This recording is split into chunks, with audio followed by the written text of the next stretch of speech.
In 2003, a barefoot Thai farm boy with no wires, no CGI, and no stunt doubles flipped over an elephant, shattered a man's kneecap with his elbow, and made every action director in Hollywood put down their coffee and ask the same terrifying question. Who the hell is that? His name was Tony Jaa. And the movie was Ong-Bak.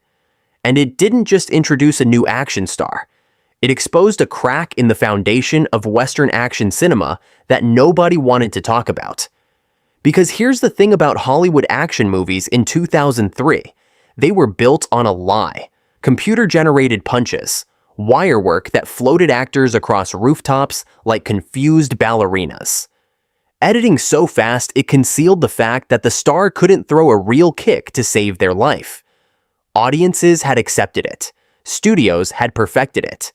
And then a barefoot kid from Surin Province, Thailand, jumped over a moving tuk-tuk in a single uncut shot and blew the whole illusion apart. Then 7 years later, two men from Indonesia walked onto a movie set and did it again. Harder, faster, more brutal. Their names were Iko Uwais and Yayan Ruhian, and the movie was The Raid. And if Ong-Bak cracked the foundation, The Raid detonated it. This is the story of three men from Southeast Asia who didn't just compete with Hollywood action cinema. They embarrassed it. And the reason they could, the reason Asia keeps producing fighters Hollywood simply cannot replicate, goes deeper than talent, deeper than technique. It goes all the way down to the dirt they grew up on. Let's start with the dirt. Tony Jaa was born Panam Yiram in 1976 in Surin Province, a rural stretch of northeastern Thailand where the main industry was farming and the main entertainment was traditional Muay Thai festivals. His family were elephant keepers, not metaphorically. They literally lived and worked alongside elephants, the kind of generational bond between humans and animals that doesn't exist anywhere in the Western world. As a young boy, Jaa became obsessed with two things: elephants and Bruce Lee.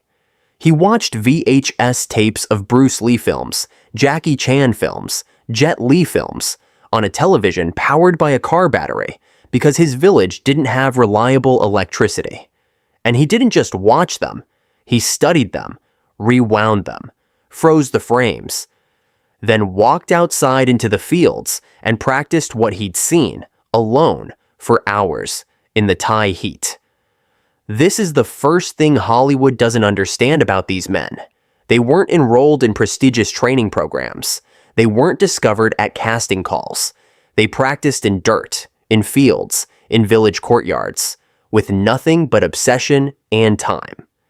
Jaa found a teacher, Pana Ridikrai, himself a legendary Thai action filmmaker who'd been developing a brutally authentic style of stunt performance for years. Ridikrai saw something in the teenage farm boy that stopped him cold. Raw physical genius. Not polished. Not trained in any classical sense. But pure, intuitive, explosive. He took Jaa under his wing, and for years they built something together. A performance style rooted in Muay Thai, Muay Boran, the ancient predecessor to modern Muay Thai, and Krabi Krabang, traditional Thai weapons fighting. Not for sport, not for competition, for the camera. And there's a critical difference between those two things that Hollywood perpetually misses. A sport fighter learns to win. A screen fighter learns to tell a story with their body. The greatest screen fighters in history, Bruce Lee, Jackie Chan, Donnie Yen, they aren't just athletes, they're physical storytellers. Every move communicates something: danger, desperation, power, restraint. The body becomes a narrative instrument.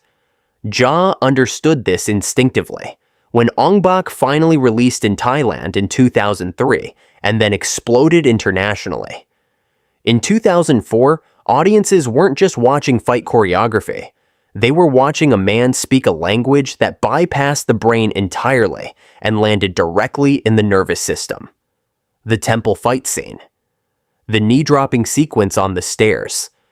The moment where Jaa runs horizontally along a wall to clear a field of armed men.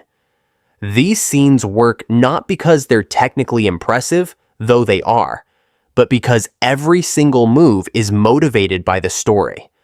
There's a reason he's fighting. There's something at stake. And his body tells you exactly what that is without a single word of dialogue. Ong-Bak made approximately $4.5 million on a budget of roughly $1.5 million. For a Thai film in the early 2000s, those were extraordinary numbers. Hollywood came calling immediately. And this is where the story gets complicated. Because Hollywood didn't know what to do with Tony Jaa. He doesn't speak English. That was problem one. Western studios in the early 2000s had not yet fully recalibrated to the idea that subtitles weren't a death sentence at the box office. They wanted a star who could do press tours, give interviews, crack jokes on late-night television. Jaa could do extraordinary things with his body that no one else on Earth could replicate. But he couldn't do a 4-minute segment on Conan. Problem 2 was deeper. Hollywood action filmmaking is built around the director's vision. You come in, you execute what the director wants, you go home. Jaa's fighting style wasn't separable from his creative input.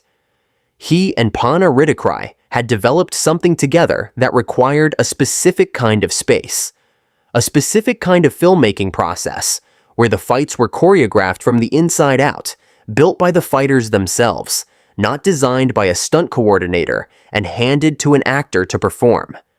The Hollywood system doesn't accommodate that. It can't. The insurance alone makes it impossible. You can't let a star decide in the moment to do a real elbow drop from 8 feet in the air without a mat. The production infrastructure exists specifically to prevent that kind of authenticity. So Jaa made Tom Yum Goong, released internationally as The Protector in 2005. Another Thai production. Another extraordinary film. The 4-minute single-take staircase fight scene in that movie is, by many measures, the greatest single shot in action cinema history. One continuous unbroken camera move following Jaa up 4 floors of a restaurant as he fights off wave after wave of opponents. No cuts, no CGI, no wires. Just a man and his body and 4 months of rehearsal condensed into 4 minutes of pure controlled violence. Hollywood watched and still didn't know what to do. Jaa eventually filmed Ong-Bak 2 and Ong-Bak 3 back-to-back as director and star, a process that reportedly pushed him to his psychological limits. There were stories of breakdowns on set, of Jaa disappearing into the jungle for days to meditate. He had taken on too much, the weight of carrying an entire national cinema on his shoulders, of being responsible not just for his performance, but for the vision of the entire film, was enormous. Then he made Fast and Furious 7, and that, in a very specific Hollywood way, is where the story gets heartbreaking. Because Tony Jaa in Fast 7 is technically excellent. His fight scene with Paul Walker is genuinely thrilling, but watch it next to anything from Ong-Bak. And you'll notice what's missing. The language, the physical storytelling, the sense that this man's entire soul is invested in every single movement. Fast 7 gave Jaa a franchise, but took away the thing that made him irreplaceable. He got a Hollywood career. He lost a Hollywood legend. Then there's Yayan Ruhian, and Yayan's story is different in a way that matters. Where Jaa was discovered, shaped, elevated into a star, Yayan Ruhian is something else entirely. He's something that resists elevation, something that the spotlight can't quite contain, because what he is isn't a performer. What he is a practitioner. Ruhian was born in 1968 in West Java, Indonesia. He started training in Pencak Silat as a child, the indigenous martial art of Indonesia and Malaysia. Pencak Silat isn't a sport. It isn't a competition art. It is a survival system. It was developed in jungle environments by people who needed to neutralize threats efficiently, with whatever was at hand, in whatever terrain they happened to be standing in. It is simultaneously one of the most beautiful and one of the most terrifying martial arts on Earth. It flows like water and strikes like lightning, and it looks absolutely nothing like any martial art you've ever seen in a Western film. Ruhian spent decades mastering it. He became a legitimate Pencak Silat expert, training students, teaching, living the art in the way that martial artists live their art when they're not performing for cameras. He was in his early 40s with no film experience whatsoever when a Welsh director named Gareth Evans found him. Evans had gone to Indonesia to make a documentary about Pencak Silat. He fell so in love with the art and with Indonesia itself that he never really left. He started making action films instead, working with a young martial artist named Iko Uwais. And when he needed a villain for the raid, he found Yayan Ruhian, Mad Dog. That's the character's name. And if you've seen The Raid, you know what Mad Dog does in that movie. He dismantles people, methodically, joyfully, with the serene efficiency of someone who has made absolute peace with violence as a way of being in the world. The character works because Yayan Ruhian isn't acting violence. He's translating violence from something he genuinely understands into something a camera can capture. There's no performance anxiety in his eyes, no self-consciousness, just presence, complete terrifying presence. Hollywood noticed. He was cast in Star Wars, The Force Awakens, John Wick Chapter 3, and a string of other Western productions. And in each of them, he's good. Sometimes he's great. But here's what's fascinating. He's never as devastating in a Hollywood film as he is in a film made by people who understand what he actually is. Because the secret about Yayan Ruhian isn't his physical ability. It's his relationship to the martial art itself. Pencak Silat isn't something he does. It's something he is. His body thinks in it. His spatial awareness, his timing, his instinctive responses, they're all structured by decades of serious practice. And to fully use that, you need a director who understands what they're looking at. Gareth Evans understood.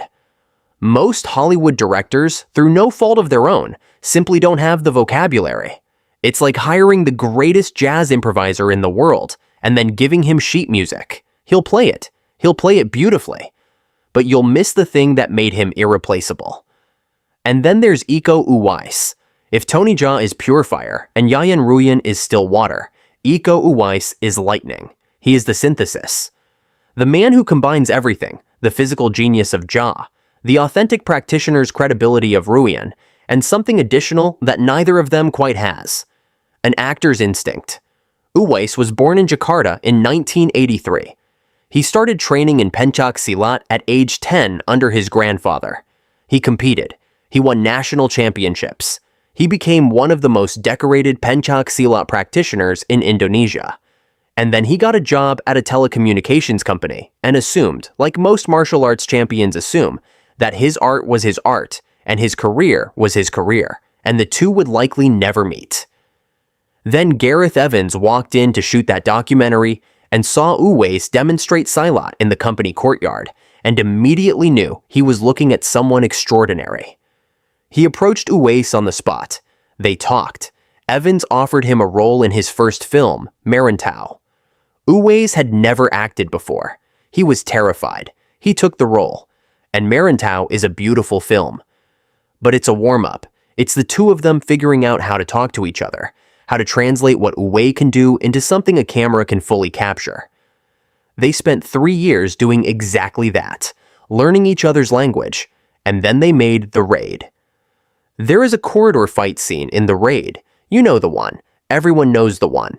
Iko Uwais and Yayan Ruhian and another fighter named Joe Taslim in a hallway, barely wide enough for two men to stand side by side. And what follows is 4 minutes that rewrote the grammar of action filmmaking. When The Raid was released in 2011, it didn't just make stars of Uwais and Ruhian. It broke something open. Directors who'd been quietly suspicious that Hollywood action had become too slick, too digital, too safe, suddenly had evidence. Proof that audiences would sit up in their seats and forget to breathe if you showed them something real.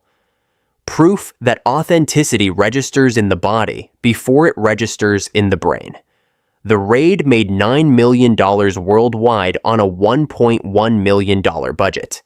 That ratio is extraordinary, and it did it on the strength of two men from Indonesia who'd spent their lives studying a martial art most Western audiences had never heard of.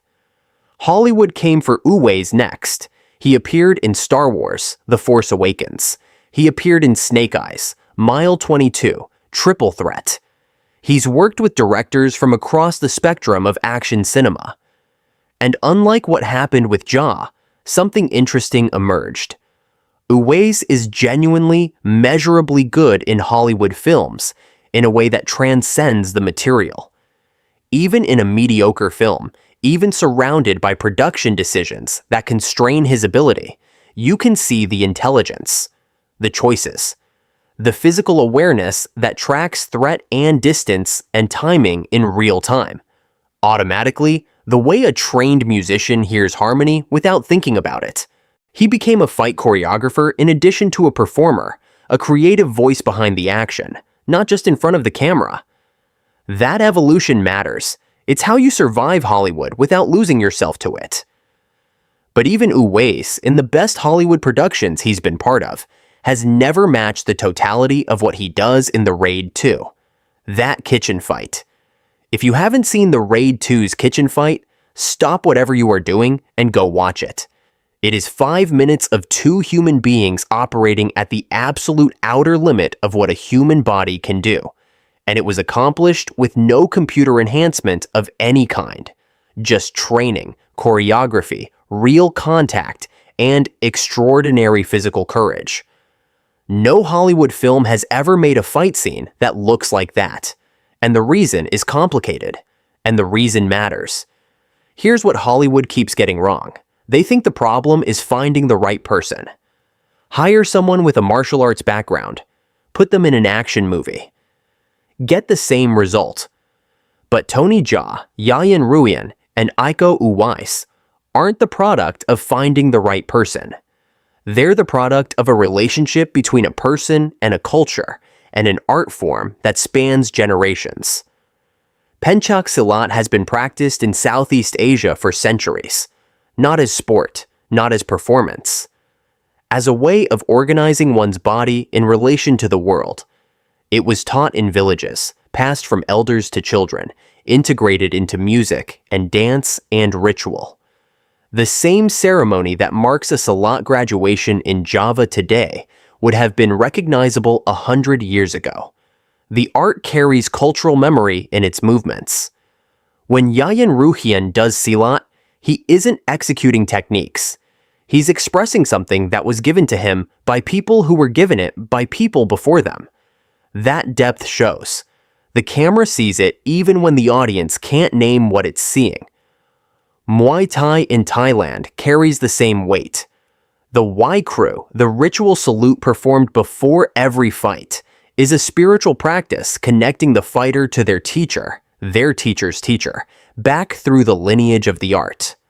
When Tony Jaa performs Muay Boran on screen, he's bringing that lineage with him. Every movement has context that precedes the camera by centuries. American action cinema doesn't have this. It's 70 years old. It was built by stunt performers, not martial artists. And when it tries to incorporate authentic martial arts, it tends to treat the technique as raw material to be reshaped for narrative convenience. Faster here, bigger there, more visual, better angles. And in the reshaping, it loses the thing that made the technique honest. The three men in this story are extraordinary, partly because of their individual talent, and mostly because they come from traditions that didn't let them approach their art as performance. It forced them to approach it as truth. And truth, it turns out, is the most cinematic thing in the world.